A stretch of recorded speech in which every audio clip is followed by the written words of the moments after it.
Bismillahirrahmanirrahim. Alhamdulillahirabbil alamin wassalatu wassalamu ala asyrafil anbiya wal mursalin wa ala alihi wa sahbihi ajma'in. Subhanaka la ilma lana illa ma 'allamtana innaka antal alimul hakim. Rabbi shrah li sadri wa yassir li amri wa hlul 'uqdatam min lisani yafqahu qawli. Alhamdulillah, yang dihormati lagi dikasihi Tuan Guru kita Syekh Abu Zaki bin Yusuf Al-Hadrami, Tuan Haji Burhan serta si keluarganya, Ustaz Amin selaku Mudir Madrasah Tahfiz Al-Johari, para asatizah, tuan-tuan haji, tuan-tuan dan puan-puan yang dirahmati Allah sekalian. Alhamdulillah kita dapat bertemu lagi pada malam ini pada majlis jalsah Isnin kita. Kita mohon keampunan Allah Subhanahu Wa Taala. Mudah-mudahan Allah ampunkan segala dosa-dosa kita, dosa kedua ibu bapa kita, dosa guru-guru kita, dosa seluruh umat Islam, sama ada yang masih hidup ataupun yang telah meninggal dunia. Dan Allah kekalkan nikmat kita untuk sentiasa berada dalam majlis ilmu, insya-Allah. Majlis tanpa membuang masa menjemput adik Amirul Arif untuk membacakan ayat suci Al-Quran. Dengan segala hormatnya dipersilakan.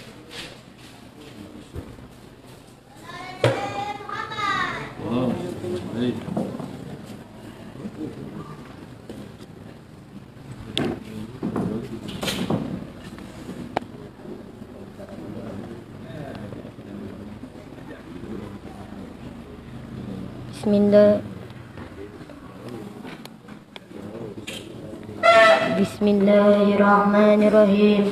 Wal 'adiyati dabha fal muriyati qadha fal mughirati subha fa asana bihi naq'a fa wasadna bihi jam'a innal insana li rabbih lakanud wa innahu ala zalika lasyahid wa innahu lihubbil khairi lasyadid afala ya'lamu idza bu'thira ma fil qubur wa husila ma fi sudur inna rabbahum bihim yawma idzin lahubir. Sadaqallahul Azim. Alhamdulillah, terima kasih ucapkan kepada adik Amirul Arif atas bacaan ayat suci Al-Quran itu tadi. Mudah-mudahan dengan bacaan ayat suci Al-Quran itu tadi menambahkan keberkatan kita majlis pada malam ini, insya-Allah. Majlis seterusnya menjemput sahabat kita saudara Hamdi untuk membacakan hadis baginda Nabi sallallahu alaihi wasallam. Dengan segala hormatnya dipersilakan.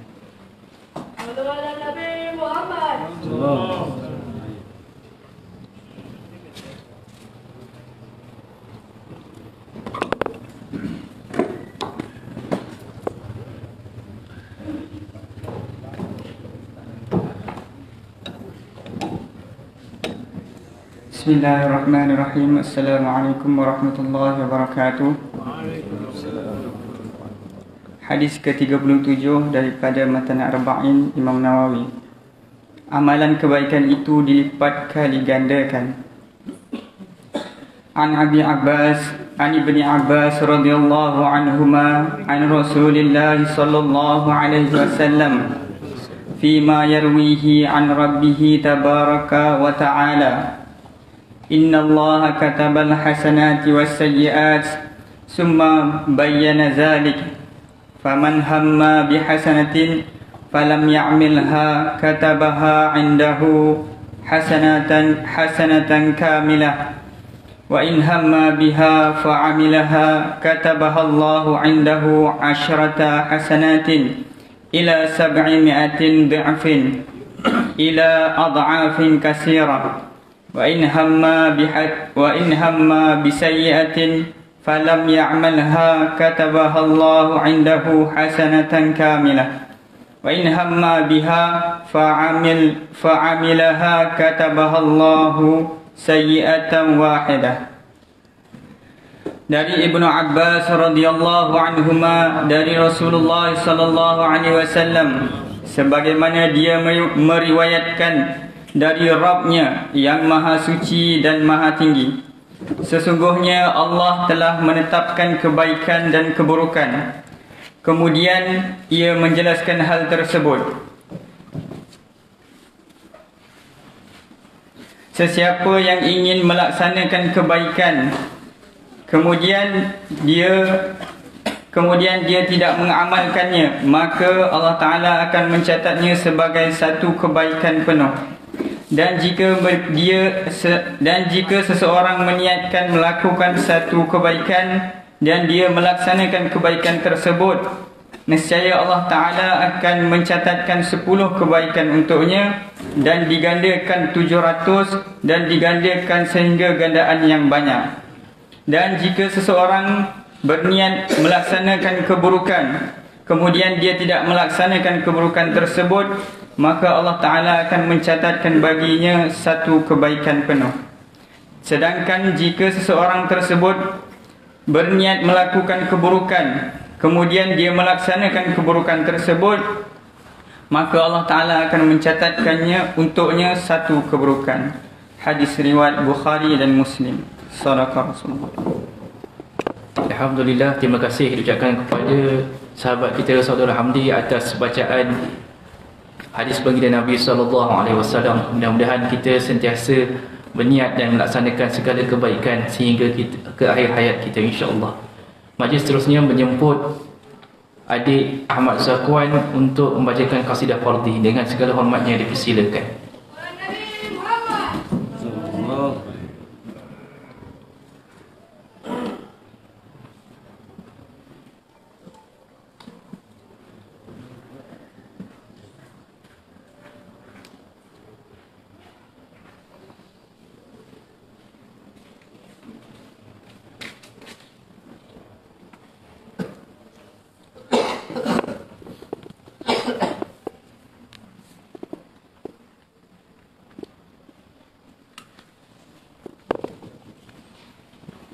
اللهم صل وسلم وبارك عليه وعلى آله صلى الله عليه وسلم.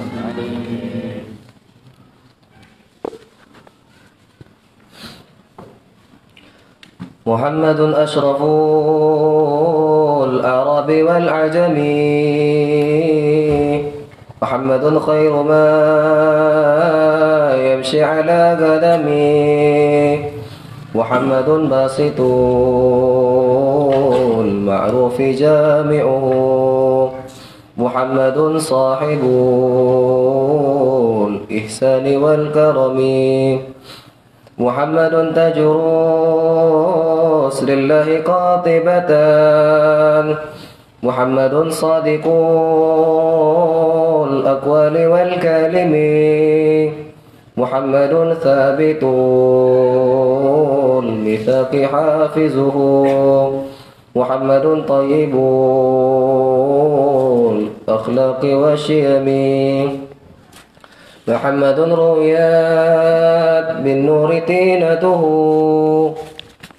محمد لم يزال نورا من القدم، محمد حاكم بالعدل ذو شرف، محمد معدن الإنعام والحكم، محمد خير خلق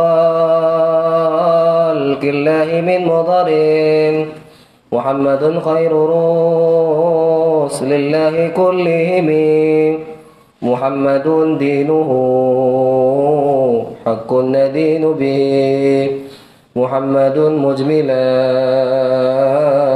حقا على العالم، محمد ذكره روح لأنفسنا، محمد شكره فرد على الأمم، محمد زينة الدنيا وباجتها، محمد كاشف الغمة والظلم، محمد سيد طابت مناقبه، محمد صاغه الرحمن بالنعم، محمد صفوة البار وخيرته، محمد طاهر وساتر التهم، محمد ضاحك للضيف مكرمه، محمد جاره والله لم يضم، محمد طابت الدنيا بمبعثته، محمد جاء بالآيات والحكم، محمد يوم بابعث محمد يوم بعث الناس شافعنا محمد نوره الهادي من الظلم محمد قائم لله ذو همم محمد خاتم للرسل كلهم اللهم صل وسلم وبارك عليه وعلى آله. Assalamualaikum. Terima kasih ucapkan kepada adik Ahmad Zakwan atas bacaan kasidah fardhi itu tadi. Majlis seterusnya menjemput sahabat kita Sallallahu Soleh untuk membacakan syair qalbu dengan segala hormat yang dipersilakan.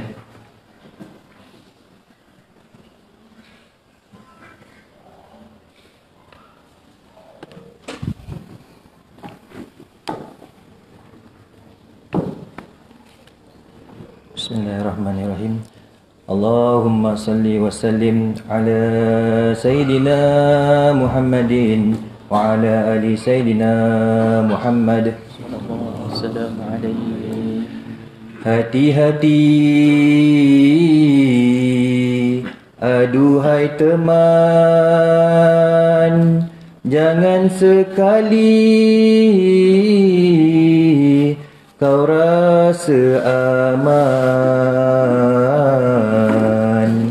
Perlu kau bimbang,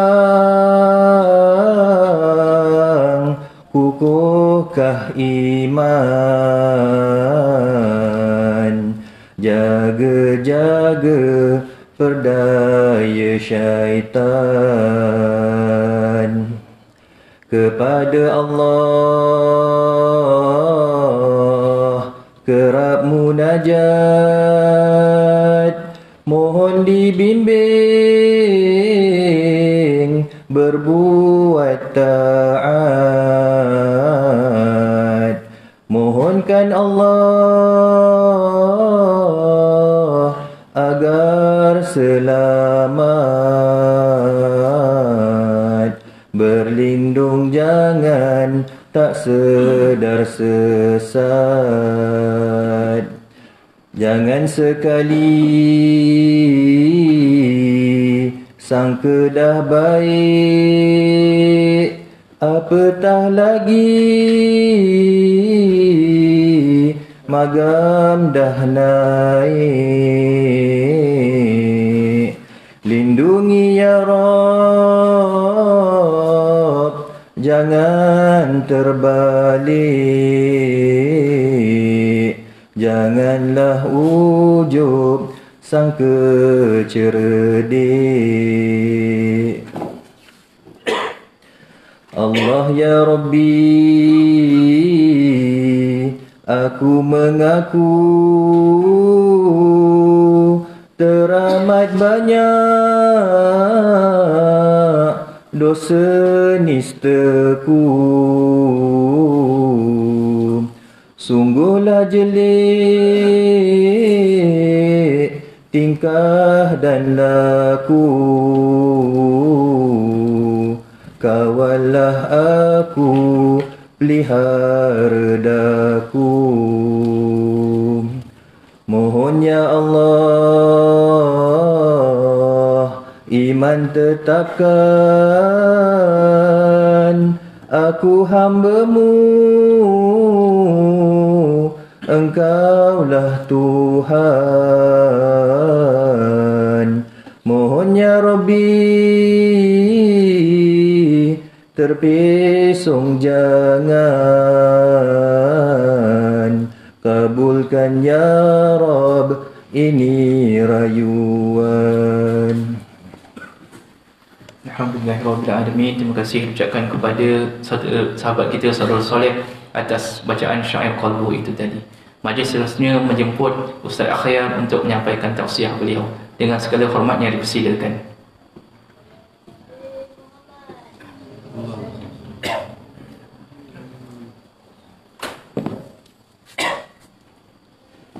Bismillahirrahmanirrahim. Assalamualaikum warahmatullahi wabarakatuh.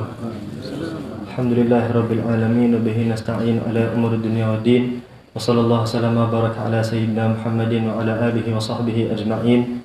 Alhamdulillah, kita bersyukur pada Allah Subhanahu wa taala dengan limpahan rahmat dan kurniaan daripada Allah Subhanahu wa taala, kita sekali lagi dapat himpun dalam jalsah Isnin Moga-moga dikabulkan oleh Allah Subhanahu Wa Taala, dipandang oleh Allah Taala, dan dihimpunkan kita bersama-sama di barzakh dan juga di akhirat seperti mana kita dihimpunkan di sini. Amin Allahumma amin. Alhamdulillah, kita baru beberapa hari, baru semalam kita pulang daripada Sarawak. Alhamdulillah saya dapat ikut Tuan Guru Syekh Abu Zaki ikut ke rihlah dakwah ke Sarawak selama 3 hari yang merupakan tertib setiap 3 bulan Tuan Guru. Namun yang baru ini ada tertib tambahan, iaitu majlis tahlil dan boleh dikira sebagai haul Al-Habib Ali bin Ja'far Al-Aidrus, Habib Ali Batu Pahat, dan juga ayahnya Al-Habib Ja'far bin Ahmad Al-Aidrus. Syukur pada Allah Subhanahu Wa Taala, kita ke sana, kita dapat pertama sekali kita dapat berkenalan dengan mereka yang disebut sebagai murid-murid arwah, murid-murid melalui sanad rohnya, sanad ilmunya dengan Habib Ali bin Ja'far. Walaupun mereka tak jumpa dengan Habib Ali bin Ja'far, kalau kita di sini kita tak jumpa dengan Habib Ali, tetapi kita jumpa dengan Tuan Guru kita dan disambungkan kepada Habib Ali melalui Tuan Guru kita. Begitu juga lah bila kita pergi sana, kita melihat begitu ramai sekali orang-orang yang di Sarawak sana, yang mana mereka ini juga tak pernah jumpa dengan Habib Ali. Tambahan pula, ada yang di kalangan mereka itu baru dengar tentang Habib Ali Batu Pahat kerana Tuan Syekh dah mula berdakwah di sana, maka mereka pun baru mula dengar tentang watak yang bernama Habib Ali bin Ja'far Al-Aidrus, apalagi ayahnya Habib Ja'far bin Ahmad. Lagilah merupakan watak yang baru bagi mereka.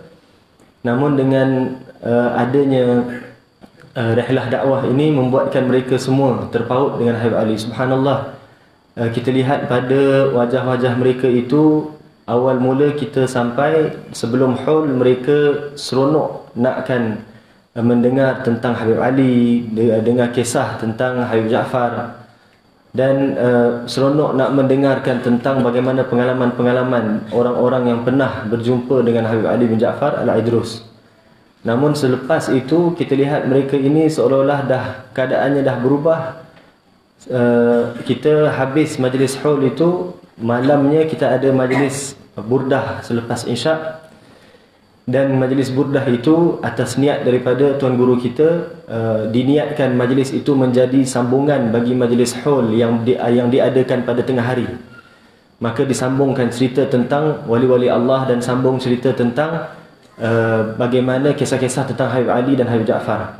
Itu ketika malamnya mereka semua seolah-olah dah betul-betul jatuh cinta dan betul-betul rindu sangat pada Habib Ali bin Ja'far, sehingga tak kita pulang daripada Sarawak itu, melainkan ramai di kalangan mereka yang dah mula bincang bila nak buat ziarah grup untuk datang ke Batu Pahat, ziarah dengan Tuan Guru Syekh, dan juga ziarah pada makam Habib Ali bin Ja'far Al-Aidrus. Alhamdulillah, ini semua rahmat dan kurniaan daripada Allah Subhanahu Wa Taala, yang mana kita pergi sana dengan harapan apabila kita menunaikan hasrat orang di sana, dengan kita pergi dan hadir majlis bersama dengan Tuan Guru kita, dapat memasukkan kegembiraan dalam hati mereka. Tetapi dengan kita pergi sana, keadaannya berbeza dan terbalik. Bahkan mereka punya keadaan yang membuatkan kegembiraan masuk dalam hati kita. Ini menunjukkan bahawasanya perkumpulan yang dijalin oleh Allah Subhanahu Wa Taala, hubungan yang Allah Subhanahu Wa Taala sebut dalam ayat Al-Quran tentang bagaimana Allah Ta'ala menyatukan hati para sahabat, bagaimana Allah Ta'ala menyatukan hati Aus dan Khazraj, bagaimana Allah Ta'ala menyatukan hati Muhajirin dan Ansar. Allah Ta'ala mengatakan kepada Nabi Muhammad SAW dengan perumpamaan, wahai Rasulullah, kalau kamu nak sedekahkan, kalau siapa pun atas muka bumi nak sedekahkan seluruh harta yang ada di atas muka bumi ini, nescaya kamu tak akan mampu nak menyatukan hati mereka. Akan tetapi yang menyatukan hati mereka adalah Allah Subhanahu Wa Taala. Dan kita sedia maklum Allah Ta'ala itu sifatnya tak tertakluk pada tempat dan masa, ruang dan masa. Maka bila hubungan tu dijalinkan oleh Allah Subhanahu Wa Taala, kita lihat bagaimana yang kita di Batu Pahat, mereka di Sarawak, tapi ada perjalinan melalui wali-walinya Allah Subhanahu Wa Taala, melalui khalifah-khalifah Nabi Muhammad SAW, dan begitu jugalah kita dapat bersambung dengan Habib Ali bin Ja'farnya melalui khalifah-khalifahnya Habib Ali, khalifah-khalifahnya Rasulullah SAW, kita dapat sambung dengan orang yang zaman sebelum kita, yang mana perjalanan ini tak tertakluk pada tempat, jarak, dan tak tertakluk, tak terikat dengan masa. Apabila Allah berkenan untuk menyatukan, maka bersatulah dan adalah hubungan cinta di antara mereka. Dan kalau kita di sini pun masih ada di kalangan kita yang pernah jumpa dengan Habib Ali, mereka di sana lagi sedikit sangat yang pernah jumpa dengan Habib Ali. Sangat berkurang, sangat kurang. Bahkan kalau yang ada pun pernah jumpa dengan Habib Ali, yang setakat kita tanya-tanya dan kita kenal-kenal lah, yang pernah ada dengan yang jumpa dengan Habib Ali pun orang luar, bukan orang situ. Orang luar yang datang nak hadir haul. Contoh macam Habib Nail bin Tahir. Antara juga tuan guru kita dah tentulah pernah jumpa. Itu pun semua datang untuk hadir haul, bukannya orang yang dari situ sendiri. Kalau orang dari situ sendiri, setakat yang kita tanya-tanya, yang kita bual-bual, belum ada yang kita terserempak yang pernah jumpa dengan Habib Ali sendiri. Mungkin habaib yang tua-tua dari kalangan mereka pernah jumpalah.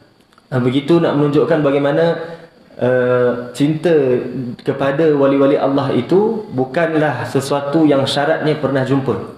Kalau kita nak lihat bagaimana seseorang itu dapat dikira sebagai sahabat Rasulullah SAW, ada syaratnya. Syaratnya dia jumpa dengan Nabi, dan sebelum dia dan ketika dia jumpa Nabi, dia dalam keadaan Islam, beragama Islam, dan dia mati dalam keadaan Islam.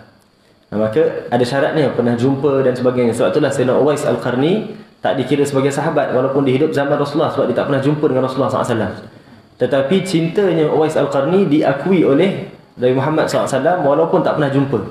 Bahkan nak lebih menguatkan lagi cinta Sayyidina Uwais Al-Qarni ini, Nabi Muhammad SAW pesan kepada sahabat-sahabat yang besar-besar, Sayyidina Umar dan Sayyidina Ali, untuk cari Sayyidina Uwais Al-Qarni ini, minta dia istighfar untuk Sayyidina Umar dan Sayyidina Ali. Nak mengakui bagaimana Nabi mengiktiraf cinta Uwais Al-Qarni terhadap Rasulullah SAW, mengiktiraf hubungan Uwais Al-Qarni terhadap Nabi Muhammad SAW. Begitulah yang selalu kita dengar daripada tuan guru kita, bagaimana Habib Ali Habsyi, beliau mengatakan, demi Allah, guruku adalah Imam Al-Haddad, sedangkan dia dengan Imam Haddad beza 200 tahun, tak pernah berjumpa. Tapi dia kata, demi Allah, guruku adalah Imam Al-Haddad. Kerana apa? Dia pernah baca kitab Imam Haddad, dia pernah terima ilmu yang sumbernya daripada Imam Al-Haddad. Ini menunjukkan kita harap bahawasanya ilmu-ilmu yang kita pelajari dapat kita hubung dengan terutamanya guru kita, dan daripadanya dapat kita hubung dengan para salafus salih. Walaupun kita tak pernah jumpa dengan mereka, namun kita ambil ilmu daripada mereka, dan sanad ilmu kita adalah daripada mereka. Moga-moga Allah hubungkan kita bersama dengan mereka di dunia, di barzakh, dan juga di akhirat. Dan yang terakhir sekali, antara perkara yang kita dengar sepanjang apa yang disebut oleh tuan guru kita di sana, di Sarawak sana, berkaitan dengan para wali-wali Allah ini, bagaimana mereka itu Allah Subhanahu Wa Taala pilih mereka untuk secara khusus. Kalau kita seperti mana tuan guru sebutkan, kalau malam Lailatul Qadar, malaikat semua turun beramai-ramai pada malam Lailatul Qadar, dan malaikat jumpa dengan hamba-hamba Allah Ta'ala yang dipilih oleh Allah Ta'ala. Tapi itu nisbahnya para malaikat yang ramai kepada seluruh hamba-hamba Allah Ta'ala yang ramai juga. Tetapi kalau wali-wali Allah, apabila Allah mencintai satu orang, Allah pilih Jibril alaihissalam. Allah mencintai fulan, dan Allah mengisytiharkan cintanya kepada Jibril alaihissalam, dan Allah memerintahkan pada Jibril untuk cinta kepada wali Allah ini. Kemudian Jibril sampaikan perintah tersebut kepada seluruh penduduk langit, dan diterima seruan itu oleh penduduk bumi. Secara khusus ada satu acara khas untuk satu orang sahaja.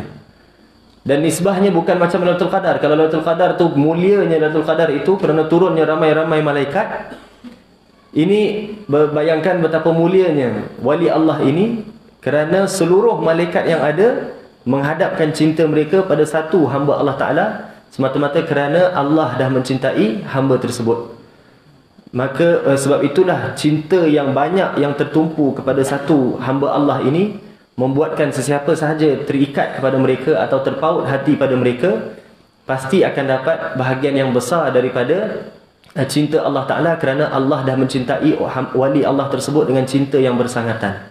Kita mohon pada Allah Ta'ala, memoga berkat dengan Habib Ali bin Ja'far, berkat dengan guru kita, berkat dengan para wali-wali Allah, para salafus salih kita diampunkan dosa oleh Allah Ta'ala, dipelihara oleh Allah Subhanahu Wa Ta'ala. Wassallallahu ala sayyidina Muhammadin wa ala alihi wasallam. Alhamdulillahirabbil alamin.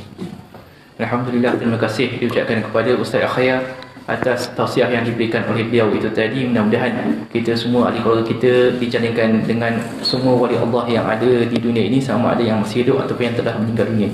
InsyaAllah majlis seterusnya menjemput Tuan Guru kita Syekh Abu Zakir bin Yusuf Al-Hadrami untuk sesi pembacaan kitab Tanbihul Ghafiri. Dengan segala hormatnya dipersilakan.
Bismillahirrahmanirrahim. Alhamdulillahirabbil alamin wa sallallahu wasallam ala sayyidina Muhammadin wa ala alihi wa sahbihi ajma'in. Assalamualaikum warahmatullahi wabarakatuh. Alhamdulillah, syukur pada Allah Subhanahu wa taala. Kita hadir malam ini satu nikmat Allah. Kita duduk di bawah langit Allah. Kita duduk atas bumi Allah, direct. Tidak dalam bangunan pun, tidak atas kursi pun, tidak atas kapet yang tebal-tebal pun. Semata-mata harap rahmat Allah Subhanahu wa taala. Mudah-mudahan bumi yang dipilih Allah Taala ini menjadi saksi bagi kita yaumil akhir, yang kita pernah berhimpun membaca kitab Tanbihul Ghafilin, mendengar bacaan-bacaan pada anak-anak kita, nak mendekatkan diri kepada Allah Taala. Mudah-mudahan Rawdatul Minnah ini hadir bersama kita pada hari mahsyar nanti, menjadi saksi bagi kita, bagi pihak kita di depan Allah Rabbul Alamin. Mudah-mudahan Rawdatul Minnah ini benar-benar menjadi Rawdatul Minnah min Jannah, taman karunia dari syurga Allah Subhanahu wa taala. Maka berubahlah tempat ini nanti ketika itu. Kita duduk dalam Rawdatul Minnah. Rawdatul Minnahnya sama, tapi kita tengok indahnya lain, istimewanya lain. Yang kita bilang kalau buat ini pahalanya sekian, buat ini pahalanya sekian. Sekarang kita buat dengan mengharap pahala sekian, pahala sekian. Ketika itu kita duduk dengan kita menikmati pahala sekian, pahala sekian. Umpamanya kita datang, kita sign satu voucher ke, sign apa ke, kau bayar sekian, nanti kau dapat sekian. Kita suka datang sini kerana untuk nak tempah itu, tempah ini. Suka. Kau beli apa, kau dapat apa, kau ambil apa, kau begini. Bila deliverynya, nanti akan delivery. Nanti semua akan dihimpun nanti. Apabila hari kita yang kita tempah dah sampai, yang kita delivery dah sampai, kita semua tengok ini rupanya yang kita dapat, ini yang kita dapat, ini yang kita dapat. Yang paling kecil di antara kita pun besar sekali dia dapat. Allah ya. Mudah-mudahan ini semua akan dijadikan nyata oleh Allah Ta'ala. Ingat tuan-tuan ya, syurga itu benar, neraka itu benar, akhirat, barzakh itu adalah hakikat. Itulah sebenar-benarnya. Yang tak benar hanya hidup di dunia saja. Berapa puluh tahun sahaja, semuanya tak kekal. Sakitnya tak kekal, sihatnya tak kekal, mewahnya tak kekal, sedapnya tak kekal. Yang kekal di sana, matlamat kita di sana. Biar apa yang kita buat di sini semuanya untuk kemudahan sana, selesa sana. Tapi sayangnya boleh buat, boleh siap, tapi tak boleh tempah. Kenapa? Yang menetapkan ialah Allah Rabbul Alamin. Maka jangan lupa, kalau macam barang dunia kita boleh, aku dah bayar, aku dah sign, aku dah begini, tak datang aku boleh tuntut. Dengan sana tidak boleh. Bahkan kita yang dah Kita yang dah bayar, kita yang dah sign, kita yang dah begitu begini, kita boleh dituntut. Kita boleh dituntut dengan Allah. Kita dah sembahyang, kita dah puasa, kita dah haji, kita boleh dituntut oleh Allah. Kita hamba Allah, kita hamba mana hamba ada jasa pada tuannya, mana hamba ada kasih makan tuannya, mana hamba kasih tempat tinggal pada tuannya, mana hamba boleh demand daripada tuannya, mana hamba boleh tuntut daripada Tuhannya, mana hamba layak nak angkat muka depan Tuhannya, mana hamba boleh tak takut pada Tuhannya, mana hamba boleh tidak merayu kepada Tuhannya. Kita rayu, kita harap pada Allah Subhanahu Wa Taala agar terima kita senantiasa, pandang kita senantiasa. Kita sebut tadi dengar Ustaz Akhir cakap pasal Habib Ali bin Jaafar, itu insan istimewa sekali, dicintai. Ada di antara mereka sebut, saya tak pernah jumpa Habib Ali, padahal saya dulu belajar di Johor. Tahan saya pergi Muar makan mi Bandung, tahan saya pergi Padik Jawa makan asam pedas, tapi saya tak tahu yang nama Habib Ali. Saya bilang itu secret, sebab itu awak tak tahu Habib Ali, tapi Habib Ali dah tahu awak ada. Dia reservekan. Sebab wali-wali ni tidak siapa nak cinta dia. Kita baca dalam kitab Ridah, kecuali dia dah dicinta oleh wali tu dulu. Ridah dia dah pasang reda dia dah pick up, tetapi dia tak undang pada ketika hayatnya. Macam kita contoh Nabi SAW lah. Di antara umat Nabi kan sampai Nabi bilang, aku cinta saudara-saudaraku. Siapa? Rasulullah. Kamu sahabat. Mereka yang datang lepasku, yang tak jumpa aku tapi cinta pada aku, hidupkan sunnah aku dan sebagainya. Betul Rasulullah. Begitu wali-wali. Macam Sayyidina Hamdan Rahman Sagaf, cucu Nabi daripada Al-Ba'alawi. Kita mohon agar Allah Ta'ala berikan Al-Ba'alawi ni ketabahan, ketenangan, pemeliharaan. Mereka sedang diuji Allah Ta'ala sekarang. Apabila kita bilang mereka sedang diuji, termasuk kita pun diuji. Kerana kita di bawah mereka. Kita adalah murid-murid mereka. Kita adalah anak cucu didik bagi mereka. Kalau mereka disinggung, kita pun rasa sangat-sangat sakitnya. Kita bermohon agar mereka diberi sabar dan tabah oleh Allah Ta'ala. Orang tengah berbagai macam-macam cakap Al-Ba'alawi begitu dan begini dan begitu. Yang mengatakan Al-Ba'alawi cucu Nabi, zuriat Nabi ialah wali-wali. Maka kita nak dengar cakap wali orang saleh ke, kita nak cakap orang yang kita tak kenal. Itu saja tuan-tuan sekalian. Ya. Syekh Hamdan Rahman Sagaf, anaknya 13 anak laki-lakinya 13, anak perempuan saya tak tahu. Ke-13 wali kutub. Lepas abang, adik ganti sampai di last one. Tetapi dalam 13 itu yang very prominent, yang very masyhur dalam 2-3 orang saja, Syekh Abu Bakar Sakran dan juga Sayyidina Umar Al-Muhdar. Tapi daripada yang ini cucunya, daripada yang ini cicitnya, daripada yang ini oneng-onengnya, daripada cabang-cabang sampai hari ini dia diletakkan Allah Ta'ala. Begitu Rasulullah. Di kalangan umat Rasulullah, daripada Sayyidina Abu Bakar sampai the last person, ada yang begitu sayang Nabi, cinta Nabi, begitu faham syariat Nabi, hukum Nabi. Maka keluarlah Imam Syafi'i pada kurun sekian. Semua tu dia punya cinta tu tinggi, dia punya faham tentang Nabi. Sebab itu keluar hukum fiqah, keluar faham. Maka keluar pula daripada umat Nabi yang cinta Nabi, yang sayang Nabi, yang faham tentang cakapan Nabi, sahih tak sahihnya. Dikeluarkanlah Imam Bukhari, Imam Muslim pada zaman itu. Sampai sekarang masih ada. Begitu juga wali-wali Allah Ta'ala. Allah Ta'ala nanti, kalau yang bikin hall dia, semua yang biasa nampak dia, duduk sama dia, cakap dengan dia, kita bilang tu pasal dia rindu, pasal dia terkenang, pasal dia nak timbulkan suasana. Ini kita tengok aneh tak? Orang yang tak pernah jumpa cinta tu. Orang yang tak pernah jumpa sanggup meeting, modal, belanja, invite orang, atur cara nak bikin hall. Itu cinta sejati tuan-tuan sekalian. Jadi pencinta wali ni pun Allah Ta'ala pilih. Allah Ta'ala pilih. Maka jangan kita anggap, dia dah mati. Awak tak nak dia terpilih ke? Awak tak nak terpilih ke? Dia dah meninggal dunia sekalipun, Allah masih pilih pencinta-pencintanya. Keluar pada zaman ini, di tempat ini. Keluar pada tengah Habib Ali. Keluar, kita tak sangka. Keluar pencinta, bukan kita tak sangka lah. Cuma kita kagum. Kita lihat ini wali. Negeri Sarawak tu bukan dekat tau. Jauh tau negeri Sarawak tu ya. Jauh. Suasananya asli, udaranya asli, makanannya asli, orangnya pun masih banyak yang asli sana ya. Begitu ya negeri Sarawak. Tapi di situ terbit satu golongan yang cinta wali. Allah. Terbit cinta wali pulanya. Dan mereka tak jumpa Habib Ali tau. Real tak mana Habib Ali. Yang betul tak yang apabila Allah Ta'ala bilang malaikat cintakan pada seorang kekasih Allah tu, wahai orang bumi pun cinta, yang nama bumi termasuk seluruh dunia. Termasuk semua dunia. Terlimpah orang sana dapat, terlimpah orang sini dapat, terlimpah orang sini dapat. Subhanallah. Kita syukur di sini. Kita hampir dengan mereka semua begitu ya. Kita tengok subhanallah, kalau memang dia jumpa Habib Ali, kita tak heran lah. Tak pernah jumpa Habib Ali, tapi cinta, sayang, sanggup nak do something dengan Habib Ali. Begitu rindu. Kadang kita tengok rindunya tu lebih daripada orang yang kadang-kadang pernah jumpa Habib Ali pun. Ya. Allah Ta'ala lantik pejuang untuk Rasulullah sepanjang zaman. Allah lantik orang yang cinta Rasulullah sepanjang zaman. Allah lantik orang yang pejuang untuk awliya sepanjang zaman. Allah Ta'ala lantik pencinta awliya sepanjang zaman. Semua dalam satu grup. Semua dalam satu grup. Mudah-mudahan kita terselitlah dalam grup ini. Ya.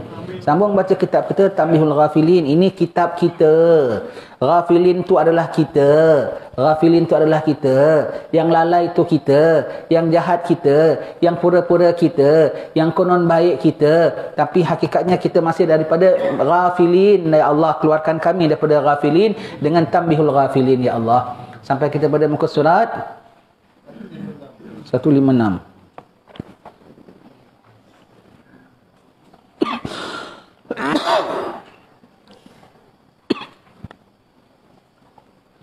Sampai baik, kita berapa minggu kita baca bab arak ya. Alhamdulillah ada dapat berhenti arak tuan-tuan sekalian. Alhamdulillah tak pernah jamah pun, syukur. Tapi kita macam-macam kita dah tahu. Mudah-mudahan ini menjadikan kita orang peningkatan dalam sudut warak. Warak tu apa? Tak takut buat dosa walaupun tak buat dosa, dan tak pernah, rasanya macam tak kemungkinan buat dosa ya. Kita tak pernah jamah arak, ngeri nak arak, tapi kita dah bertalu-talu ditakutkan mengenai arak, diwanti-wanti mengenai arak, disebut tentang arak, maka kita makin tentang arak, jadi kita seram, kita ngeri, dan inilah pasangkan sifat warak kepada kita tanpa kita sedar ya. Ini kitab ini sebut tentang dosa yang ada, tapi dosa yang kadang kita kemungkinan lakukan, dan kemungkinan kita belum melakukan, tetapi dah diingatkan, dia diwarningkan untuk melatih kewaraan kita. Kitab ni ngeri tak kita baca bab arak? Takut tak kita baca? Sedangkan kita peminum arak tak? Tidak kan? Itu melatih warak kita, melatih untuk takut benda yang kita tak buat, latih untuk takut rasanya macam benda yang rasanya lah zahirnya macam tak mungkin kita buat, macam, tetapi kita tak menganggap sedemikian.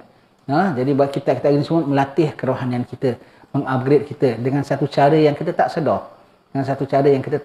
Dibawa kita, dia build up our sifat warak. Ya. Kecuali adalah yang cadang. Aku rasa dah lama aku tak minum arak, tak pernah minum arak. Rasa 3 bulan akan datang nak mula. Ada? Tak ada kan? Tak ada kan? Begitu ya. Alhamdulillah. Tapi dia punya takut dan warning dah disemai dalam hati kita. Ya. Baik. Atta' bin As-Sa'ib dari Abdul Rahman As-Sulami berkata, ketika Muawiyah bin Abi Sufyan menjabat gubernur di Syam, ada beberapa orang minum khamar dan mereka berkata, ini halal bagi kami sebab Allah berfirman, laisa 'alal ladzina amanu wa 'amilus salihati junahun fi ma ta'imu. Tidak ada dosa terhadap orang yang iman dan beramal saleh di dalam apa yang mereka makan. Dia pakai adil dalat gini. Begitu ya. Tidak ada apa pun, tidak ada apa halang, tak ada apa dosa. Kalau orang nak beriman, nak makan apa makanlah, nak makan babi makanlah, nak makan riba makanlah, tak ada halangan. Wah, diorang berdalil. Tengok dari zaman dahulu dah ada orang yang pakai ayat Quran. Sekarang ada perkataan baru keluar tau. Kadang-kadang perkataan baru ni macam-macam keluar. Perkataan baru kita dengar orang sebut namanya tunggang agama. Oh, agama boleh tunggang.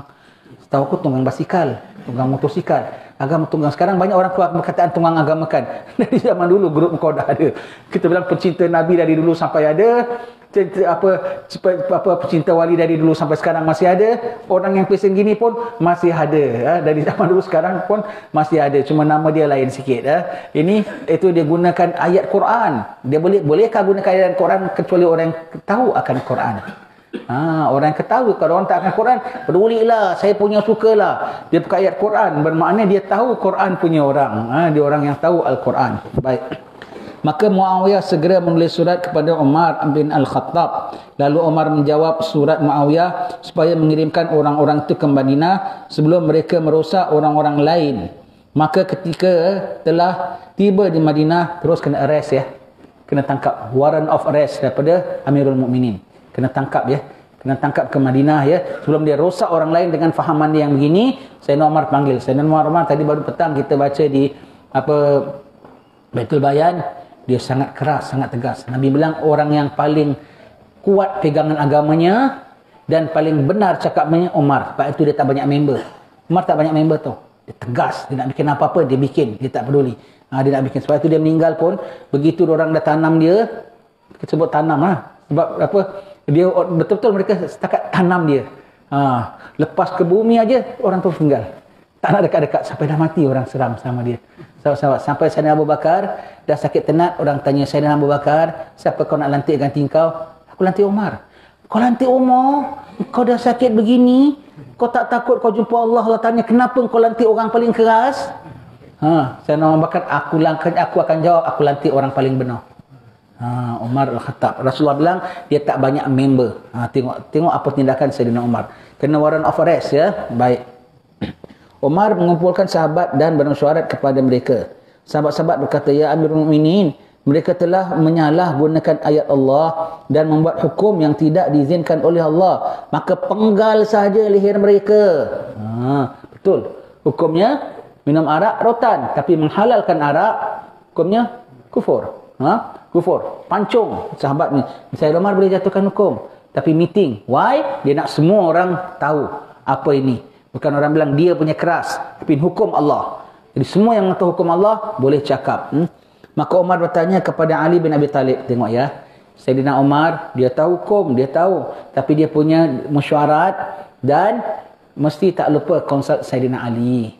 Salahlah orang yang mengatakan Ali anti Umar, Umar anti Ali. Tidak ya. Banyak kalau dengar Sayyidina Umar, dia punya keras gitu, dia tegas gitu, tapi dengan Sayyidina Ali dia punya lunak, konsult Ali. Ali muda daripada dia. Tanya Ali. Ali kasih cakap apa semua, nak set kalender. Ali dia tanya. Orang Yahudi kalau tanya apa-apa perkara, dia tak dapat jawab. Ali dia tanya. Sayyidina Umar. Kalau dia dah tanya Ali, baru dia buat keputusan. Ali dia nak itu. Tengok itu akhlak pada sahabat ya. Baik. Maka bertanya Umar radhiyallahu an kepada Sayyidina Ali bin Abi Talib karramallahu wajhah, bagaimana pula pendapatmu wahai Sayyidina Ali? Maka menjawab Sayyidina Ali, pendapat saya engkau suruh mereka taubat. Jika tidak mahu taubat, maka penggallah leher mereka. Dan bila mereka mahu taubat, maka hukumlah mereka dengan pukulan dera 80 kali. Itu suruh taubat biar kembali Islam. Tapi kena dera pasal orang minum arak. Kalau tak nak taubat, pancung. Habis cerita ya. Allah kasih can Sayyidina Ali, kasih can sebab nak selamatkan dia Islam. Pada dia mati dalam kafir, biar dia mati dalam Islam, panggil taubat dia supaya yang dia punya murtad dia tu semua dapat masuk balik ya. Duduk.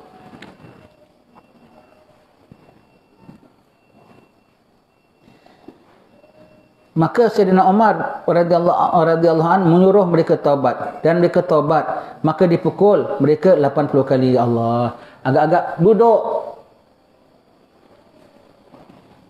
Dan maka Sayyidina Umar dia tak tegas ke, dia tak tahu hukum ke? Ali kasih pendapat, dia tengok taubat, yang ada mereka taubat, suruh taubat dan mereka taubat. Boleh pancung tak sebetulnya? Boleh pancung ya, tapi kasih peluang untuk taubat, ya. Baik. Dan mereka taubat, maka dipukul mereka 80 kali. Baik, Ikrimah dari Abbas radhiyallahu an berkata, ketika turun ayat yang mengharamkan khamar, sahabat bertanya, bagaimana keadaan kawan-kawan kami yang mati sedang mereka minum khamar? Maka turunlah ayat ya, yang mereka ada yang mati ketika mereka minum khamar dahulu, sebelum ayat ini diharamkan, kan ramai mereka minum khamar. Yang hidup dapat tahu. Sebab kalau hukum haram ya, sebetulnya dari awal dah haram tau. Sebab daripada Allah Ta'ala. Dari awal sudah haram. Dia bukan benda tu baru sekarang tak baik. Dari dulu tak baik. Cuma belum kuat kuasanya. Baik itu mereka sahabat ya. Mereka tahu mereka dah masuk Islam. Mereka dah dosa terampun. Tapi mereka tahu yang dulu mereka zina. Mereka tahu yang mereka dulu belum anak. Oh tu tak salah sebab aku belum Islam. Mereka pandang itu sebagai salah. Sebab kalau benda salah dari sebelum Islam, dari zaman Nabi Adam dah salah. Begitu ya. Jadi macam mana ya yang minum arak sebelum ayat ini diharamkan? Bermakna mereka dah terminum. Mereka tak rasa we are safe, kita selamat. Kerana ketika itu arak belum diharamkan. Tak, mereka rasa kita dah buat benda yang rupanya haram. Cuma ketika itu belum diharamkan. Begitu. Yang mati macam mana, yang mati macam mana, ya. Macam mati macam mana. Kalau kita lain undang-undang dunia. Sekarang siapa buat sekian-sekian, saman sekian. Kita pernah buat kesalahan itu 3 tahun dulu. Itu sebelum undang-undang digobal. Itu sebelum section sekian disahkan. Ataupun kita buat, itu section sekian baru dimansuhkan. There's no such thing. Hukum Allah dari awal sampai akhirnya begitulah. Baik di Batu Pahat, baik di Muar, baik di England, baik di Jerman, begitulah hukum Allah Subhanahu wa taala. No such thing applicable here, not applicable there. Suitable now, not suitable later. Hukum Allah sempurna, ya, sempurna. Baik. Bagaimana keadaan kawan-kawan kita yang mati sedang mereka minum khamar? Maka turunlah ayat laisa 'alal ladzina amanu wa 'amilus solihati junahun fi ma ta'imu. Ayat ini untuk itu. Bukan untuk sekarang kau dah beriman, kau nak makan apa pun suka tingkau.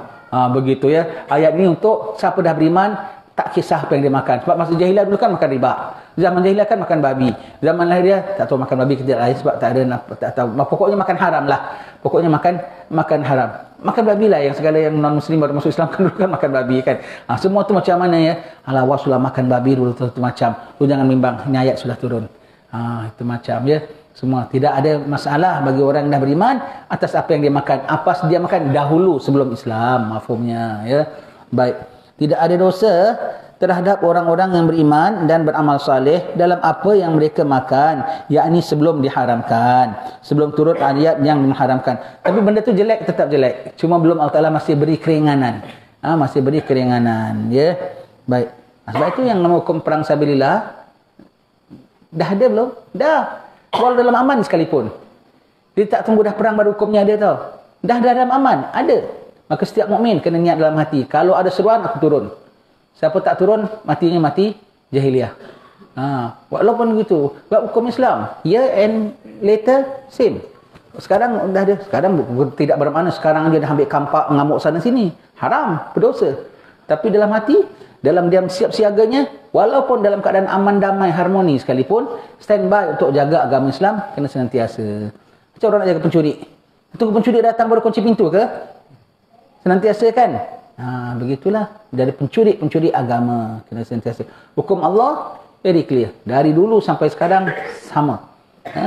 Bang dulu.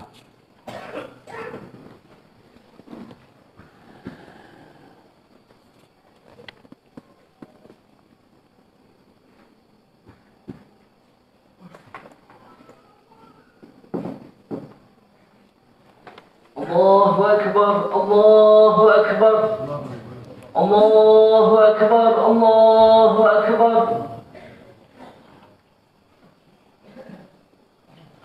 Ashhadu an la ilaha illallah.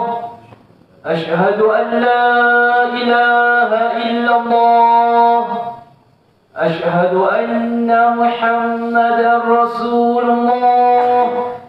أشهد أن محمدا رسول الله حي على الصلاة حي على الصلاة حي على الفلاح حي على الفلاح الله أكبر الله أكبر لا إله إلا الله.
Larangan berdusta.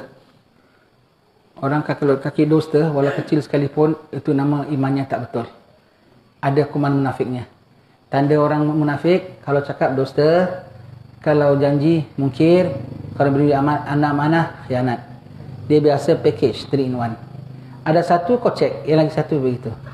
Nanti kalau makin kuat, makin menunjuklah banyak sifat-sifat kemunafikannya ada pada diri dia.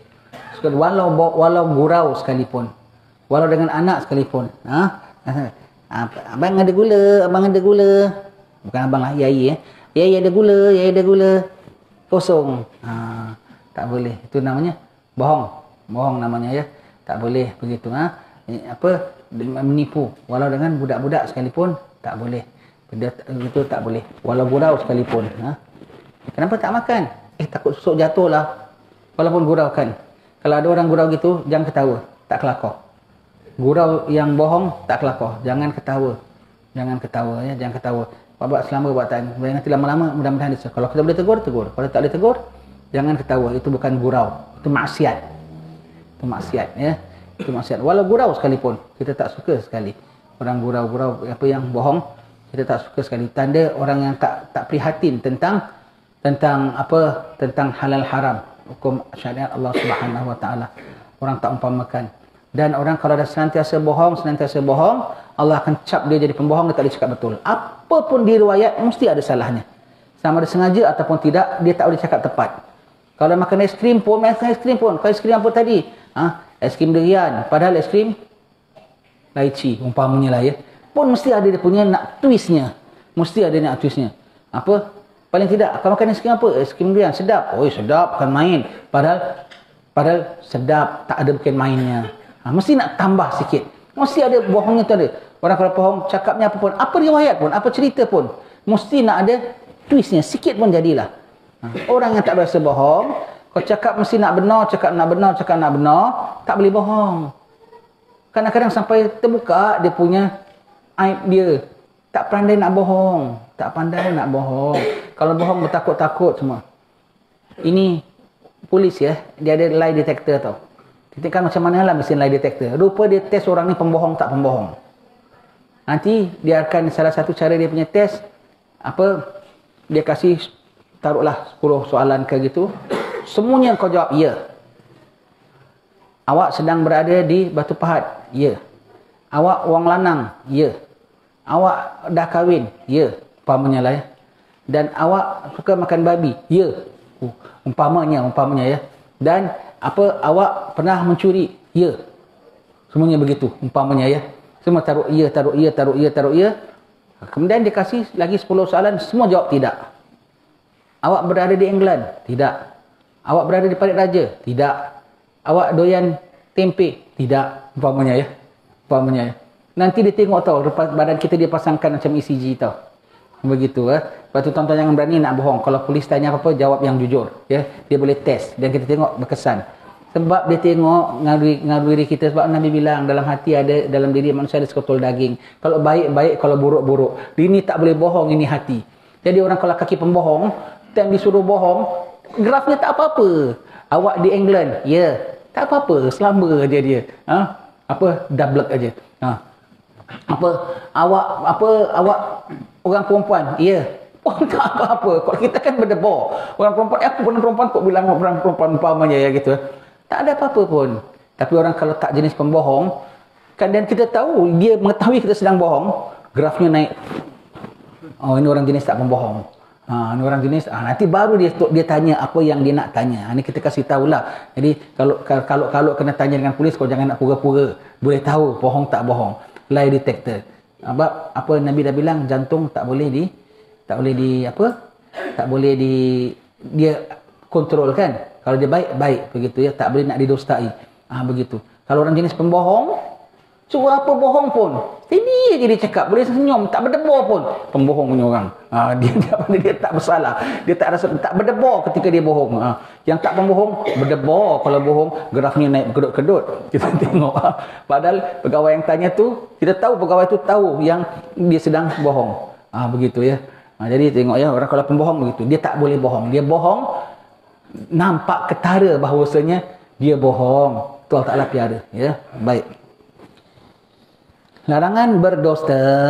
Larangan berdusta ya. Imam Abu Laits As-Samarkandi meriwayatkan dengan sanadnya dari Abdullah bin Mas'ud radhiyallahu an berkata, Nabi SAW telah bersabda, biasakan kamu berkata benar, kerana kebenaran itu menuntun kepada kebaikan dan kebaikan itu menuntun kepada syurga. Dan seorang itu selalu berkata benar sehingga dicatat di sisi Allah Ta'ala sebagai siddiq. Betul? Tak boleh bohong. Nanti dia cakap benar, cakap benar, cakap benar. Benar ada berapa bahagian tuan-tuan sekalian? 6 bahagian benar. Mula dengan cakap benar, buat nanti Allah Ta'ala akan cap dia sebagai benar. Segala cabang benar dia akan dapat. Cabang benar. Cabang benar berapa?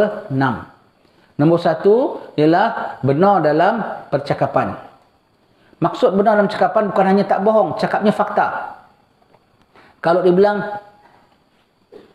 kuah ini bagus, bukan hanya enak, bermakna bagus, berkhasiat, makan halal, bagus dan dikaji, memang betul. Bukan setakat cakap saja, bukan setakat enak saja. Boleh dibuktikan dari sudut siasat, boleh dibuktikan dari sudut makmal, benar. Cakapannya tu benar, cakapnya benar. Kalau cakapnya benar, bawa kepada amalannya benar. Amalan benar, kalau ibadat, ibadat. Bukan ibadatnya sampel macam ibadat, tetapi sebetulnya hanya sampel. Dia hanya tampil ibadat, tetapi bukan benar-benar ibadat. Zikir, ingat Allah, la ilaha illallah. 1000 kali, 3000 kali. Ingat Allah ke ingat angka? Ingat Allah ke ingat angka? Itu tak benar punya ibadat. Ingat Allah, walau sekali, walau 1000 kali. Ingat Allah, ingat Allah, ingat Allah. Ya, jadi benar dalam amalan. Benar dalam amalan. Yang ketiga, benar dalam menetapkan azam. Saya berazam nak kalau jual kebun, nak derma 5,000 ke 2,000 ya. 500 pun macam cukup. Itu tak benar dalam menetapkan azam. Yang keempat, benar dalam menunaikan azam. Jadi yang tadi benar dalam percakapan, benar dalam amalan, benar dalam menetapkan azam, benar dalam menunaikan azam, ya. Saya tetap kalau saya jual kebun saya nak beri 5,000. Betul-betul dia tak ubah 4,000 ke 2,000, 5,000. Betul-betul keluar dapat duit jual kebun harga bagus, kasih cuma RM50. Tak benar dalam menetapkan azam, ya. Baik. Yang kelima, benar zahir dan batin. Kalau kau nampak zahirnya baik, batinnya kalau tidak lebih baik, paling tidak sama. Tak ada yang zahirnya baik, batinnya lebih buruk. Benar zahir dan batin. Sehingga kalau diler apa dalam hati dia, dia tak malu. Benar, inilah aku. It's just me. Inilah aku. Kalau dalam pinggan dia tu dia taruh, ada lauk, ada enak, ada nasi busuk pun dia tak malu. Inilah yang aku ada. Inilah aku ada. Benar maknanya, jujur. Jujur. Zahir dan batin, nothing to hide. Ya. Yang keenam ialah benar dalam menunaikan segala sifat-sifat kerohanian. Benar dalam sifat-sifat kerohanian. Kalau sabar, betul punya sabar. Dia bikin apa pun sabar. Kalau zuhud, betul punya zuhud. Dia bikin apa pun zuhud. Dia kasih emas 3 kati pun dia zuhud. Kalau dia cinta Nabi. Orang cakap apa pun dia cinta dia juga. Benar dalam sifat-sifat kerohaniannya. Benar. Tidak sekejap bertukar. Benar dalam sifat-sifat kerohaniannya. Kalau kau benar, Allah cap kau benar, 6 kau dapat. Kalau kau sekali pembohong, yang awal sahaja kau dah fail, maka yang lain pun susah kau dapat benar. Susah. Maka jadilah orang yang tampilannya macam cantik, bagus, tapi hatinya buruk. Di belakang orang buat maksiat. Semuanya begitu ya. Jadilah yang bermacam-macam punya fi'il. Berpura-pura, na'udzubillah, sifat munafik pun datang. Sebab dosa, sifat munafik, maka dia jadi insan palsu. Dia jadi insan palsu, ya, bukan jadi insan yang original. Bukan jadi insan original. Original, kalau tak original, tak ada brand, tak apa tau. Ini tak ada brand. Tapi kalau emas 10, tapi rupanya plastik. Bohong tak? Biar tak taruh apa-apa. Tak apa. Klaimnya tinggi, tapi palsu. Kalau biasa cakap bohong, Allah Ta'ala tarik semua tu. Hari amal pun tak jadi amal apa semua. Kau cakap benar, Allah Ta'ala pasangkan semua itu pada dirimu. Allah pasangkan. Jadi benar. Orang yang benar tak boleh bohong dalam apa segi sekalipun. Dia pelihara yang satu, lisan dia. Allah beri jaga kalbu dia, sistem dia, hal ehwal dia. Benar. Siddiq. Cop terus. Ya. Baik. Lepas benar dapat apa? Lepas benar dapat ikhlas. Ini komponen benar, ada satu komponen pada ikhlas. Saya ikhlas beri anda barang palsu. Boleh? Saya ikhlas mencintai anda dengan cinta yang palsu. Tak boleh. Kena benar. Baru boleh ada ikhlas. Tak ada benar, tak ada ikhlas. Ya? Tak ada ikhlas, tak ada amal. Baik ya. Dan awaslah kamu dari dusta, kerana dosa itu membawa kepada lacur, iaitu kejahatan, kemungkaran, dan kejahatan itu menuntun kepada neraka, dan seorang yang selalu berdusta akan dicatat di sisi Allah Ta'ala sebagai pendusta. Sembahyang pun bukan sembahyang, sembahyang tetapi dia sembahyang, dia bukan sembahyang, dia hanya persembahan bacaan, persembahan gaya. Allah, takut ya, takut. Dia kira, dia zikir 1000, dia bukan zikir Allah 1000, dia kira angka saja. Dia kira angka dengan menggunakan nama Allah. Ya Allah, Ya Allah. Yang dia nak matlamatkan 1000, 3000. Dia bukan matlamatnya Allah. Sehingga Imam Ibn Ta'ala bilang, orang kalau baca ayat-ayat pasal dia takut hantu, baca, hantu datang tak? Hantu datang. Itu bukan zikir Allah, zikir hantu. Namanya sampai begitu sekali ya. Nah, maka Allah akan cabut. Dia tak akan dapat benar. Dia kalau nak pasang tekad, mesti tak jadi. Saya ingat tahun depan nak pergi haji. Tak jadi. Tak jadi. Saya ingat gitu. Mesti tak jadi. Tekadnya tak jadi, berubah. Saya ingat saya nak bikin madrasah. Tak jadi. Ini tuan-tuan ya. Kita jangan tengok orang ya. Kalau nak tengok orang yang berjaya. Agak-agak kiai-kiai kita dulu, yang depan mata kita kiai-kiai kita lah ya. Nampak agak-agak benar tak mereka? Bendanya dah ditinggalkan mereka pun merasah-merasah mereka. Maknanya mereka satu masa pernah ada azam, dan benar mereka tunaikan azam mereka. Kalau mereka boleh sampai that level, bermakna mereka orang yang benar. Daripada zahirnya, peninggalannya, kita boleh nampak kesannya orang itu macam mana. Orang itu macam mana. Peninggalannya itu apa? Madrasah.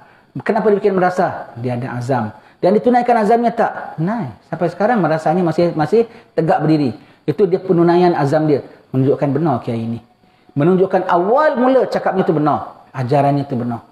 Sampai kita tengok kesannya sampai itu dia last one. Sampai zahir kita tengok benarnya sampai sekarang. Bukti kebenaran dia itu kita nampak. Iaitu kebenaran dalam menetapkan azam dan menunaikan azam. Piramid. Azam dia sombong pun benar. Sampai sekarang kau tengok piramid dia. Tak ada manfaat. Bodoh. Bikin sebesar-besar gitu tak ada manfaat pun. Tak boleh bikin apa pun sekarang. Setonggok sebesar-besar nak remove tak boleh. Nak bikin bangunan lain tak boleh. Angker pulaknya. Oh, bikin apa? Masa dia bikin tu beribu-ribu orang kena jadi hamba dia. Kena bikin. Sekarang nak bikin apa pun tak boleh. Orang putih heran tengok. Aku tak heran. Itu benar pendostanya. Benar. Maka benda yang dibikin pun tak ada manfaatnya. Ada manfaat? Tak ada manfaat. Dan nampak benar pendostanya. Pembohongnya tu benar.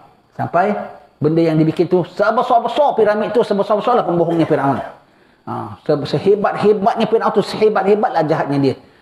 Kau nak tengok itulah dia. Peninggalannya. Kiai kita nampak ada merasa walau kecil walau besar, tapi bermakna azam mereka tunaikan tak? Masih ada bendanya sampai sekarang. Imam Syafi'i azamnya benar tak? Sampai sekarang orang faham baca ilmunya, kitabnya. Imam Haddad benar tak dalam mengamalkan zikirnya? Sampai sekarang hidup sampai sekarang. Mudah-mudahan setiap amal kita benar, dia akan tinggal, akan kekal. Sebab benar menunjuk, apabila benar mendorong kepada kebaikan. Kebaikan menuju kepada jannah. Jadi apabila mendorong kepada kebaikan, lahirlah benda-benda yang mendatangkan kebaikan. Hasil daripada benar. Pembohong punya orang tak ada bina madrasah. Begitu ya.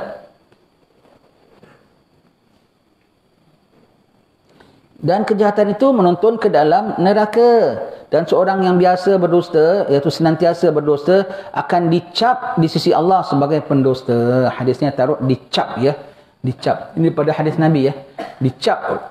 Mana dia tak boleh nak benar lagi. Dia bikin apa semuanya palsu. Dia bikin apa semuanya adalah palsu. Imam Abu Laits As-Samarqandi meriwayatkan dengan sanadnya dari Abdullah bin Mas'ud radhiyallahu an berkata, kamu anggap orang itu munafik dengan 3 tanda. Jika berkata berdusta, dan jika berjanji menyalahi janji, dan jika janji cendera ya. Baik. Iaitu apa ya? Kalau cakap berdusta, kalau janji mungkir, kalau beri amanah dia khianat. Itu maksudnya ya. Dia kalau ada 1 ada 3 ya. Tak maaf ya, selalu kita contohkan apa? Kita lah ni sebagai ustaz konon.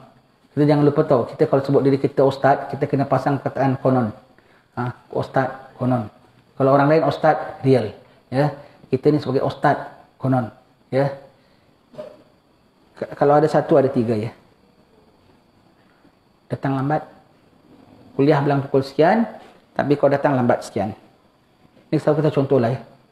Orang lain kita tak tahu. Kenapa lambat? Pasal dia malas kat rumah, ke apa? Dia datang dia kasih alasan.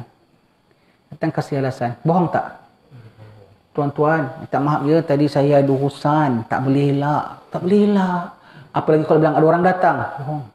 Tak apa Ustaz, tak kalah kita marah. Jangan marah ya, minta maaf. Tak payah minta maaf Ustaz.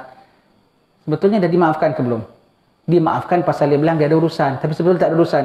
Jadi yang dia punya kesalahan tu, dia belum minta maaf. Kalau dia kena minta maaf, dia kena bilang, minta maaf lah, saya tadi ngelengkar. Orang maafkan, baru maafkan. Sebab dia punya reason lain, dia punya minta maaf atas perkara lain. Dia beri maaf atas benda ini, tapi benda ini tak ada. Kesalahan ini tak ada. Kesalahan dia tu belum dimaafkan. Pembohong. Dan kalau janjinya pukul 5, tetapi datangnya 5.30, sudah mungkir janji setengah jam. Dan kalau itu merupakan amanah yang dah diberikan oleh AJK mengajar, amanah yang dah diturunkan oleh gurunya untuk mengajar, kan amanah. Khianat amanah. Kecil aja. Nampaknya gitu aja. Dan siapa boleh tuntut ustaz? Ustaz ni nampaknya sudah berdosa. Dan nampaknya sudah mengungkir janji. Ustaz amanah ke? Ada tak orang tak? Allah catat. Allah catat, ya. Biasanya kalau ada satu, ada tiga. Itu contoh, ada satu, ada tiga, ya. Mungkir janji. Mbak Yu, minta bikin peyeknya 3 tin, ya. Nak siap hari Sabtu. Bolehlah, boleh. So, kali hari Khamis betul dia nak bikinkan 3 tin, orang pula, Mbak Yu, minta aku 2 tin. Aku nanti nak ada apa begitulah begini. Padahal dia terima orang punya. Tahan, dibikinkan orang punya. Dia tahu orang ni acaranya hari Minggu. Tahan lambat. Mbak Yu, aku dah boleh ambil. Belum lah, aku ada sibuk lah begitu begini. Padahal dia masukkan orang lain punya. Bohong. Bohong Mbak Yunya. Walau bisnes peyek sekalipun. Bikin kabinet. Boleh siap 10 hari. 10 hari 1 minit lambat pun dah kiranya bohong. Sebab itu dalam kontrak kerja, betul-betul tau. Dalam purchase order berapa hari siap, berapa batang paku, berapa inci, berapa apa semua. Tak itu bayaran kira lain. Sebab dia agree atas perkara ini. Kalau kita orang bilang, ayo berkira no, kan ya. Tapi sebetulnya untuk memelihara kita supaya jangan ingkar. Jangan ingkar. Saya boleh siapkan 10 hari. 100 hari pun belum siap. Berapa banyak? Bohong. Dan mungkir janji. Kita kalau orang gitu kita tak kuasa. Jangan tempah lagi dengan dia. Kenapa dia tidak menghargai hukum Allah. Dia tak menghargai Allah. Macam-macam dia insert ada job. Kemudian dia kasih alasan itu, kasih alasan itu. Bohong. Pokoknya, apa alasan aku tak tahu. Pokoknya janji 10 hari kau tak dapat tunaikan 10 hari. Begitu ya. Tak begitu. Tak apa. Munasabah memang munasabah lah. Tapi kalau tak munasabah, Allah Ta'ala juga mengetahui. Aku tak payah nilai pun janjimu. Aku tak payah nilai pun alasanmu. Cuma aku tengok janji tak dapat ditepati. Waste. Itu saja. Waste. What a waste. Sebab tu orang putih pun cakap, what a waste.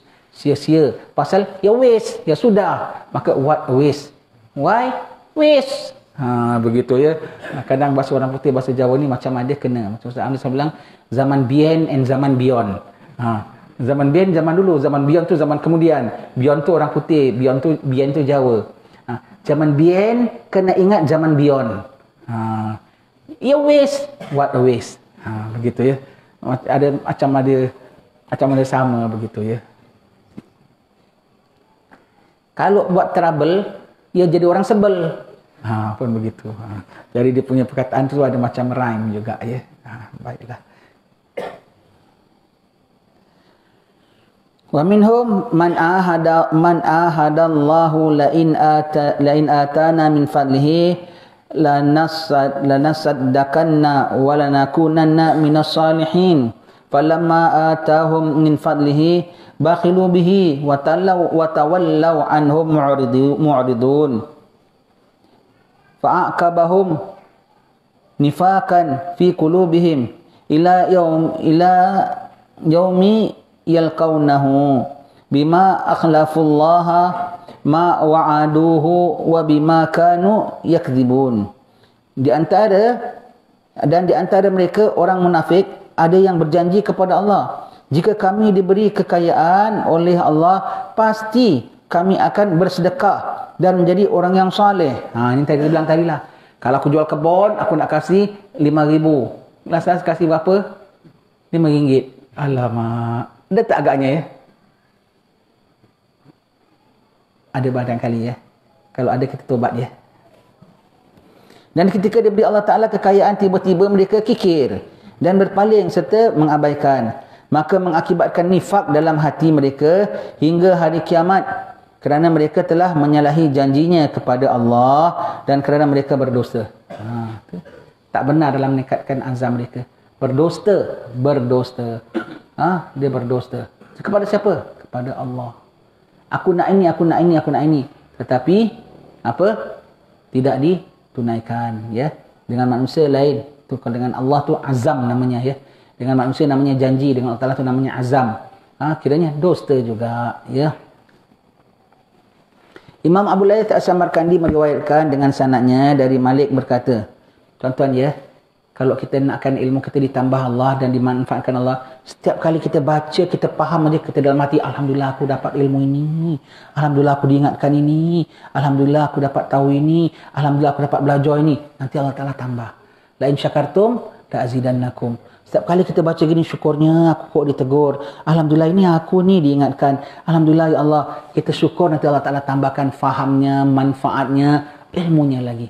Itu Imam Ahmad bin Hanbal ya. Orang tanya Imam Ahmad bin Hanbal, Mam, kok jadi alim gini Mam ya? Macam mana ya? Orang belajar pun kau belajar. Tapi kau punya pengetahuan kok lain macam gini.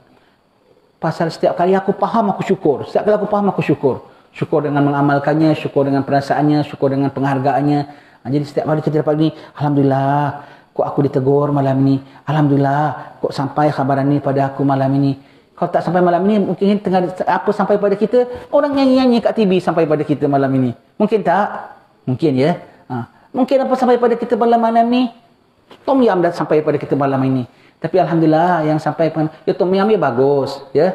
Pertabak ya bagus. Tapi ilmu yang Allah Ta'ala sampaikan kepada kita, kesedaran yang Allah Ta'ala sampaikan kepada kita, alhamdulillah ya Allah. Berkatilah tapak ini ya Allah. Berkatilah madrasah ini ya Allah. Berkatilah kami semua ini ya Allah. Dengan berkat semua hadirin semua, setiap kami mendapat manfaat dan keberkahan dari lantaran kawan-kawan kami ya Allah. Berkatilah ya Allah anugerahmu pada kami ini ya Allah. Kami syukuri ya Allah supaya kami betul-betul dapat bersifat dengan apa sifat yang kami pelajari ini ya Allah. Imam Abu Layth As-Samarkandi meriwayatkan dengan sanadnya dari Malik berkata, ketika Luqmanul Hakim ditanya, apakah sebab sehingga kamu dapat mencapai kedudukanmu? Jawab Luqman, dengan benar dalam berkata-kata dan menunaikan menepati, iaitu sifat amanah dan meninggalkan apa yang bukan kepentinganku. Luqmanul Hakim ada mengatakan dia Nabi, ada mengatakan dia bukan Nabi. Macam mana kau boleh makan gini? Apa dia bilang pertama sekali ialah dia benar dalam berkata-kata. Tak cakap kecuali yang benar. Yang kedua, menunaikan amanah. Seberapa daya tunaikan amanah. Walau amanah sekalipun ya. Walau kuaci sekalipun ya. Bang, kuaci awak terceceh lah. Amanah orang. Pegangkan kuaci saya sekejap. Lepas tu, kau campak. Mana kuaci saya? Alah, kuaci pun nak balik. Aku suruh pegang, aku tak suruh buang. Kuaci sekalipun ya. Umpamanya kuaci sekalipun. Apa? Amanah ya. Dan meninggalkan apa yang tak ada kena denganku. Kalau nak tengok apa-apa dalam internet sekarang pun, kau cuma nak tengok hal ehwal keadaan ummah saja untuk kau mendoakan dan untuk kau jagakan. Bukan untuk kau get involved. Sekarang kan macam-macam kan. Ada yang begini, ada yang begini, ada yang begini, ada yang begini. Tak tengok, tak boleh. Kau tahu nak tengok apa kerenah dalam umat. Apa tahap mana sudah sampai. Kalau jahatnya sampai level mana. Kalau apa mungkarnya sudah sampai mana. Kalau engkarnya sudah sampai mana. Kalau pembohongnya sudah sampai mana. Jadi kau tengok apa Nabi cakap dah benar-benar. Untuk kau tengok keadaan, tapi bukan kau untuk get involved. Kalau kau get involved, tak ada kena-mengena dengan kau. Tak ada kau kena-mengena dengan engkau. Begitu. Tidak pantas kita nak get involved. Luqmanul Hakim, sampaikan amanat. Di antara orang yang kita tahu sangat amanah sekali pada zaman kita itulah Habib Ali bin Ja'far. Ucapan salam daripada bapaknya saja. Habib Ja'far kirim surat, Habib Ali sampai, terima kasih. Kirim salam Habib Harun Al-Junaid. Nah, itu jam juga terus berangkat pergi Singapura. Dia bukan zaman dulu bukan ada kereta macam ini sekarang, tak tahu dia ambil kereta sewa ke apa ke. Bukan orang mewah dia ya. Bukan apa, kalau naik bas pun naik bas tak tahu macam mana, terus sampai Singapura jumpa Habib Harun Al-Junaid di Kampung Jawa. di Masjid Sultan kawasan situ Arab Street. Habib, abah kirim salam, abah kirim surat, kirim salam. Jadi saya datang sampaikan salam. Sekarang apa saya minta ada dia Habib ya, banyak kerja, terus balik Batu Pahat. Makan dulu, saya puasa Habib. Puasa.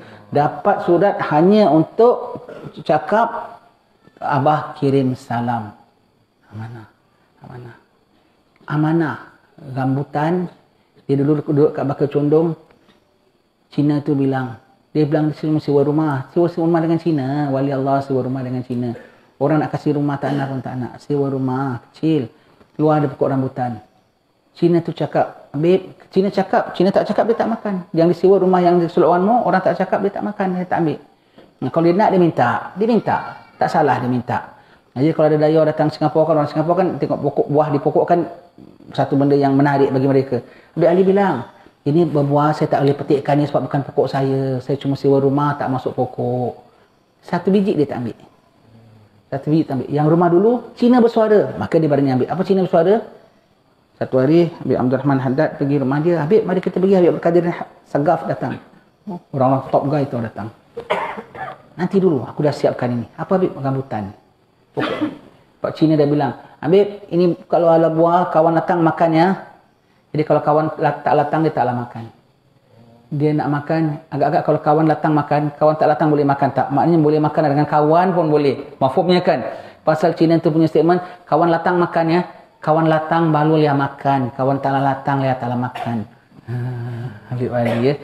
Sebab dia dah bilang gitu. Mari, sebab dia bilang kalau kawan datang makan. Jadi kawan datang baru nak boleh makan. Mari kita makan sama-sama. Tak ada kawan tak makan. Begitu. Amanah sekali. Kali adiknya keluarkan wedang, bang, dah ada wedang. Nanti dulu. Kau masak pakai apa? Kayu api dah habis. Aku ambil ranting-ranting bang, ranting-ranting. Ranting ni bukan ranting kita. Tanah bukan tanah kita, pokok bukan pokok kita, maka ranting pun bukan ranting kita. Yang kata buah ranting bukan ranting kita. Macam mana? Tak maaf tuan-tuan, air dah termasak dengan kayu api yang tersilap. So, walaupun mubazir, tapi minum yang haram lagi dia takut. Minta tuan tanah, minta maaf ya, tuan Cina, saya dah terambil ranting-ranting awak. Ranting-ranting saja. Adik saya dah terambil ranting-ranting awak masak. Minta maaf, minta halal. Kalau perlu bayar. Habib Ali, amanah sekali, amanah. Ranting pun tak berani ambil.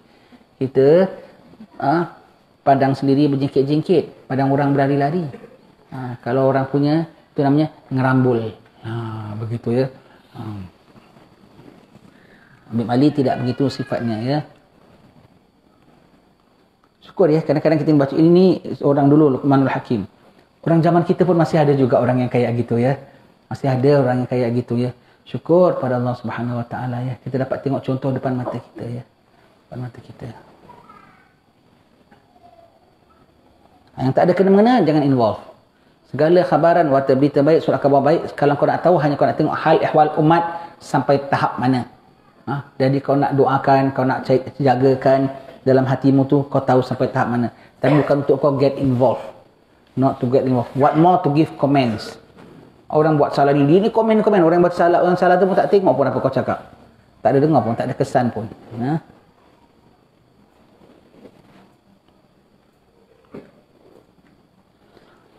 Imam Abu Layth Samarkandi meriwayatkan dengan sanadnya dari Safwan bin Sulaim berkata Rasulullah sallallahu alaihi wasallam ditanya apakah orang mukmin dapat menjadi pendusta? Maka jawab baginda, ya. Ditanya pula, apakah mungkin seorang mukmin itu pendusta? Jawab Nabi, tidak. Baik. Adakah orang mukmin boleh jadi penakut? Jawab Nabi, ya. Adakah orang mukmin boleh jadi pendusta? Tidak. Orang mukmin boleh jadi takut. Kenapa? Orang mukmin tak semuanya wali. Yang tak takut cuma wali saja. La khaufun alaihim wa lahum yahzanun. Maka yang lain boleh jadi takut. Walau dia takut pun, takut kena hantam, takut kena itu, takut kena hantam, takut kena ancam, takut kena tikam, takut kena terkam. Semuanya itu ya. Takut kena rakam. Pun boleh juga. Jadi mukmin takut boleh. Tapi pendusta tak boleh. Sebab di balik itu Tuhan mengetahui tak? Yang mukmin tahu Tuhan mengetahui macam mana dia nak dosa. Kalau dia dosa maknanya macam seolah-olah dia tak yakin Tuhan Maha mengetahui ya. Jadi apa mukmin berdosa? Tidak. Jadi kalau dosa itu bukan sifat orang mukmin. Sifat orang apa? Munafik. Munafik iman tak? Susah nak cakap. Munafik itu apa ya? Pura-pura. Zahir tak seperti batin. Look nice but not real. Itu munafik. Look good but not real. Itu nama munafik. Ya, itu nama munafik. Dia tak betul. Paling kecil punya munafik riak. Riak aja dah syirik. Betul tak? Paling kecil punya munafik ialah riak. Paling besar itulah munafik macam zaman Nabi. Dia betul-betul punya kafir, tapi dia pura-pura. Na'udzubillah ya. Asal mula daripada dusta. Satu cabangnya lah dusta. Imam Abu Laits As-Samarkandi meriwayatkan dengan sanadnya dari Ubadah bin As-Samit. Dia berkata Rasulullah sallallahu alaihi wasallam bersabda, jagalah 6 macam untuk dirimu sendiri. Saya dapat menjamin untukmu syurga. Benar-benarlah jika berkata-kata dan tepatilah jika berjanji dan tunaikanlah amanah dan jagalah kemaluanmu dan pejamkanlah matamu dan jagalah tanganmu. 6 perkara ya. 6 lah perkara itu ya. Dari 6 perkara dijaga, Nabi jamin masuk syurga ya. 6 perkara. Kita ulang lagi ya, apa 6 perkaranya?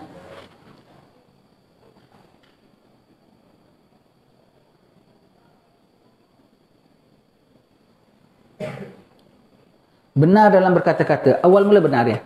Bermakna kalau kau dusta, serangkaian pertama kau dah dapat, tinggal tunggu lagi 5 aja kau akan gugur ya. Berdusta ya. Termasuk dusta tu apa ya? Kau cakap tak benar. Termasuk kau tambah-tambah. Macam mana enak? Enak. Cakap enak aja enak. Kau enak tu dah tambah tu dusta. Enaknya tu dusta. Begitu ya. Begitu ya. Manis. Setakat manis. Kau manis, kau memaniskan tu dah jadi dusta. Itu dusta ya. Tambah tu pun kira dusta ya. Tambah tu pun kira dusta. Kalau tidak pada hakikat tu dusta. Sama ada gurau ataupun tak gurau. Sama ada sengaja ataupun tak sengaja. Sengaja dosa. Tak sengaja tak dosa, tapi dusta. Kalau puasa, dosa pahala puasanya. Walaupun tidak dosa. Walaupun tidak dosa ya. Baik. Yang pertama, apa? Benarlah berkata-kata. Kemudian tepatilah janji. Kita sebut dia tepat janji ya. Kalau janji apa sekalipun ya. Kalau janji apa sekalipun. Dan tunaikan amanat. Tiga serangkai tadi ya. Kemudian jaga kemaluan ya. Jaga kemaluan. Ini benda yang paling menjerumuskan orang dalam api neraka. Kemudian pejamkanlah mata. Kenapa? Dari mana datangnya lintah? Dari mata. Dari sawah turun ke kali. Dari mana datangnya cinta? Kau cinta ibadat tak apa. Cinta ulama tak apa. Cinta maksiat. Dari mata turun ke hati. Mata punca segala orang buat maksiat. Pasal mata tengok, hati pun bergelora. Itu pun hendak, ini pun hendak. Maka jaga matamu. Kalau kita tengok apa firman Allah Subhanahu Wa Taala mengenai zina, wala taqrabu zina, jangan menghampiri zina. Maka di antara tafsir ayat itu bermula dengan mata. Bermula dengan hati. Bermula dengan mata. Mata memandang, hati terus jadi kehendak. Bermula dengan mata. Yang orang sampai boros, rumahnya sebesar-besarnya, sampai termahak, pasal matanya nampak. Matanya nampak orang ada bisnes besar, dia nak. Matanya nampak orang ada rumah besar, dia nak. Matanya nampak orang ada kuasa, dia nak. Mata juga. Yang orang suka hiburan, orang suka maksiat, pasal matanya nampak. Hatinya jadi nak. Jadi jaga mata. Jaga mata ya. Jaga mata. Orang bilang, gambang mata. Jamnya kok sampai 7, nak beli lagi. Pasal apa? Matanya nampak. Orang gitu, kalau orang biasa masuk kedai jam boleh. Dia masuk kedai jam, boleh jadi haram. Kerana membawa kepada mubazir. Setakat kedai jam saja. Apa? Kedai jam tak ada aurat perempuan, tak ada apa. Ada jam. Jam ni buat kau, untuk orang lain masuk kedai jam tak apa-apa. Kau masuk kedai jam jadi haram. Pasal menjadikan kau orang yang mubazir. Begitu ya. Jaga mata. Dari mata jadi orang macam-macam dosa. Macam-macam dosa ya. Ada orang tahu jam tangannya sampai 6 tau. Ada juga ya.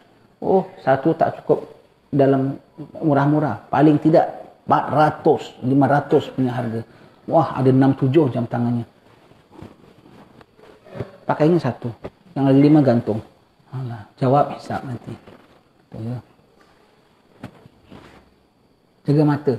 Kita jangan sebut pandang perempuan, pandang apa tu dah tentu haram ya. Kita sebut yang benda yang tidak perempuan pun ya. Kalau setakat benda-benda yang membuat kita jadi membazir pun, mata kita tak jaga. Apalagi pandang perempuan. Kalau zaman sekarang tak boleh pandang lanang pun. Orang lanang jangan pandang lanang. Syaitan tengah jahat sekarang tau. Zaman dulu tidak tau. Zaman sekarang dia punya injection tak tahu macam mana, kuman apa dia masukkan dalam akal kita. Syaitan punya bisikan ya. Orang lanang pandang orang lanang kok jadi toyan. Na'udzubillah min dzalik, berlindung sama Allah Ta'ala. Maka sekarang kita kena hati-hati pandangan mata. Selama ni tidak. Sekarang syaitan dah menghembuskan. Sebab Nabi dah bilang, aku takut tular padamu penyakit kaum Lut. Maka jaga mata. Jaga mata sangat. Tak percaya kau tengok orang handsome. Na'udzubillah. Jangan try. Ya. Na'udzubillah, barang dijauhkan Allah Ta'ala. Jangan ya. Barang dijauhkan ya. Barang dijauhkan ya. Jaga mata ya. Jaga mata. Kau jaga mata, kau selamat. Sekarang the best is kau jaga mata. Kalau dulu orang minum gula tak apa-apa. 3 sudu gula pun tak apa-apa. Sekarang setengah camca gula je terus dah boleh kena diabetes. Dulu orang bercampur gaul dengan perempuan pun kadang-kadang dia boleh jaga. Sekarang bercampur gaul dengan laki-laki pun tak boleh jaga. Kau kena jaga sekarang. Masuk jaga mata sekarang, jaga dengan pergaulan laki-laki. Na'udzubillah min dzalik. Barang dijauhkan Allah Subhanahu wa taala, barang dijauhkan Allah Taala. Dan jagalah tanganmu. Jaga tangan tu macam-macam perbuatanmu, tindakanmu, keputusanmu. Itu tangan tu masuk perbuatan dari dah sekecil-kecilnya internet begini sampailah dengan signmu untuk memerintahkan sesuatu. Tindakanmu. Itu semua tu dengan tanganmu, jaga tanganmu. Aku jamin kau masuk syurga. 6 dia. 3 daripada sifat munafik. Tadi kita bilang dusta, janji dan amanah. 3 mata, kemaluan dan tindakan. 6 jaga. Aku jamin kau masuk syurga ya Allah. Masuk syurga ya Allah. Rasulullah jamin syurga ya Allah. Ya Allah, setiap satu daripada 6 ini kami dah ceroboh ya Allah. Setiap satu daripada 6 ini kami jahat ya Allah. Setiap satu daripada 6 ini kami belum pelihara ya Allah. Setiap satu dari 6 ini kami masih bahaya ya Allah. Ya Rab, hanya Kau saja boleh pelihara kami ya Allah. Ya Rab, hanya Kau saja yang boleh membuat kami jaga 6 yang dah dipesankan oleh Nabi kami ni ya Allah. Ya Allah, bantu kami ya Allah. Jangan satu daripada 6 ini kami ceroboh ya Allah. Kami mohon padamu ya Allah. Peliharakanlah kami dapat jadi orang yang dapat berkata-kata benar ya Allah. Peliharakanlah kami dapat jadi orang yang menunaikan janji ya Allah. Peliharakan kami, bantu kami dapat menunaikan amanah ya Allah. Peliharakan kami dapat jaga mata kami jangan pandang yang haram ya Allah. Pelihara kami ya Allah, jangan kami buat dosa dengan alat kelamin kami ya Allah. Pelihara kami ya Allah, jangan tindakan kami mendatangkan murka-Mu ya Allah. Ya Allah, peliharakanlah hati kami ya Allah, supaya dengan hati kami ini ya Allah diberi hidayat oleh-Mu ya Allah, sehingga dapat kami jaga 6 perkara ini dengan rahmat-Mu ya Karim.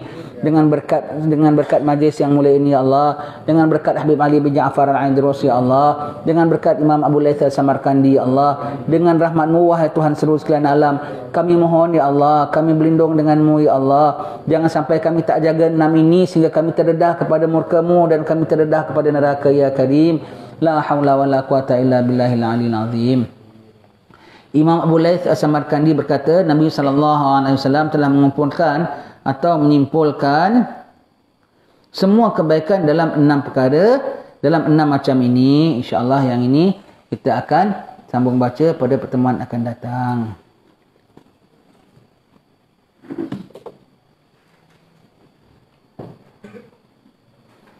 Enam ini adalah syarah bagi hadis Nabi yang kita sudah baca tadi ya. InsyaAllah minggu akan datang kita akan baca. Kita tutup dengan baca selawat di awal lami kita. Bismillahirrahmanirrahim.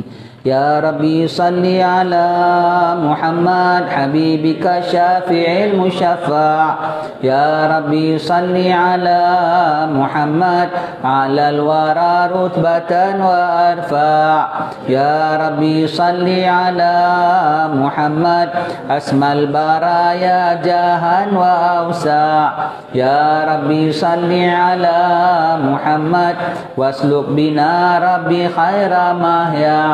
Ya Rabbi salli ala Muhammad wa afina washfi kulla muja'. Ya Rabbi salli ala Muhammad wa aslihil qalba wa'fu wanfa'. Ya Rabbi salli ala Muhammad waqfil muadi wasrif warda'. Ya Rabbi salli ala Muhammad nahillu fi hisnikal mumanna'.